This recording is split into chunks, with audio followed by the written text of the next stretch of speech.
आता मला frequency raise करायची असेल तर मी काय करेन, मी मेडिटेशन करेन, मी व्हिज्युअलाइज करेन. का? कारण आपल्या बॉडीमध्ये एक वेगळंच नर्व आहे जी रिस्पॉन्सिबल आहे to increase your frequency, your money frequency. तर हे खूप वेगस नर्व. तर वेगस नर्व तेव्हाच ॲक्टिवेट होते जेव्हा तुम्ही मेडिटेशन, प्राणायाम किंवा कुठलंही ब्रेथवर्क कराल, तेव्हा त्याचं जे फ्रिक्वेन्सीचा रेट आहे तो वाढतो. तर हे तुम्ही एक करू शकता. अजून एक इथं टेक्निक मी सांगते, म्हणजे रिव्हर्स हँड टेक्निक.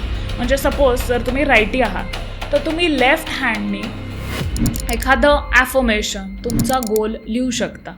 तर जेव्हा तुम्ही लेफ्ट हँडनी लिहिता तेव्हा काय होतं की आपलं पूर्ण अटेन्शन त्या गोलकडे असतं. फॉर एक्झाम्पल, मी जर लिहिलं की I am a money magnet और I am attracting money from all parts of the universe, असं जर मी लिहिलं तर माझं पूर्ण लक्ष त्या ॲफर्मेशनकडे असतं. तर हे नक्की तुम्ही करून बघा की